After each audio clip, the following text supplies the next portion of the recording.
It's the middle of the week and so much has happened today in the world of business and personal finance. From how cryptocurrencies would be taxed and three big news coming in from SBI, we got you all covered in today's Money Time at Money9. I'm your host Ajay and let's begin today's bulletin with some news on cryptocurrencies and most importantly, how cryptocurrencies would be taxed. Now, the government has introduced a separate section in the income tax return for reporting income from cryptos. Now, if you own a cryptocurrency, then you must watch this very closely. For the assessment year 2023-24, taxpayers are required to report income from virtual digital assets like cryptos. Now, taxpayers are required to file details like acquisition date, transfer date, etc. The government has added a separate schedule to report income from virtual digital assets. It was only yesterday that the IT department has issued the ITR forms. Now, the government had last year levied 30% tax on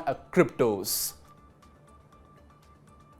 And from ITR forms on how to tax cryptos, we are moving to the next big news coming in from SBI. There are three big news. The first one is on State Bank of India increasing the rate of interest on various types of consumer loans like home loans and auto loans. Now, last week, the RBI has increased the repo rates in the Monetary Policy Committee meeting, the first one post the budget 2023. Now, the SBI has hiked its one-year MCLR to 8.5%. The interest rates on various types of loans are tied up with one-year MCLR of the banks. Now, with State Bank raising its one-year MCLR, various types of consumer loans of SBI have become costlier. Currently, the rate of interest on SBI home loans start from 8.85%.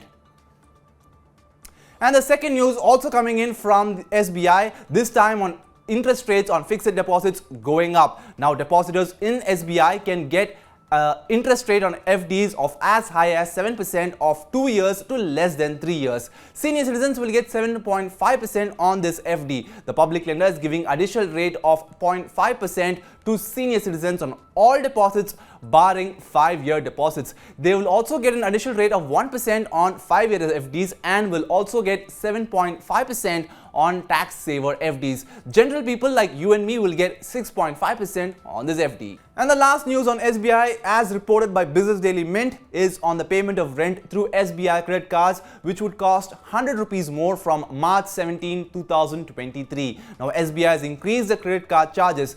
Cardholders will be charged a total of 199 rupees in addition to the applicable taxes. SBI had sent an SMS and email notifying the same to its customers. The public lender has also changed reward points mechanism of its credit card holders. Now, if you hold the credit card, then please keep a note of that. And now we shift our focus on Finance Minister Nirmala Sitharaman, who said that the government will bring petrol and diesel under GST once states agree on this matter. Now, last year, governments like Tamil Nadu disagreed to bring petrol and diesel under GST. Now, what will this move result into? Well, this will give greater flexibility to the centre to revise fuel prices in the country. The minister also added that the government would nudge states to implement the One Nation, One Ration Card scheme. The finance minister had said that capital expenditure was the real focus of the budget 2023 and the government had increased the capex to 10 lakh crore rupees in the budget presented on Feb 1, 2023. Next news will bring some sweet chin music to your ears, and if you're a big fan of parathas and rotis, then you will love this. Now, if you're frustrated with the rising prices of wheat, then here is a sigh of relief just for you. After the centre decided to step in and sell the rabi crop in the open market, wheat has become cheaper by 5 rupees per kg in the retail market. Currently, the average wheat price is near about 33 rupees per kilogram, while the average price of flour is 38 rupees per kilogram. The centre had earlier announced that it would sell 30 lakh tons of wheat in the open market from its buffer stock to check the rise in prices of wheat and wheat flour. It is also expected that wheat prices will not trouble the common man later this year, as currently the area under coverage for wheat crops in the current Rabi season is slightly more than what it was in the previous season. So there should not be any problem in the supply of wheat. And moving on, we shift our focus on a question regarding reports of unethical practices adopted by recovery agents in recovering the loan amount from borrowers RBI has given out a statement in its frequently asked questions section. Well, it has said that the workplace bona fides of recovery agents must be shared with the borrower before the agent contacts the borrower for loan recovery. Such information must be given to the borrower beforehand through email or SMS. Now, in the recent past, there has been numerous reports of unethical practices adopted by agents to recover loans from borrowers. RBI's clarification is expected to bring relief to borrowers. And now, if RBI's notification brings big relief to borrowers, India's exports or India's trade deficit has opened up wide, and it's a bad news. So, India's exports in January 2022 dipped by more than 6% and has come below $33 billion. Now, in the year ago period, India's exports was below $36 billion. In January this year, imports have also fallen, although comparatively lower. Now, so far in this fiscal, exports have risen by just over 8% and is at $369 billion.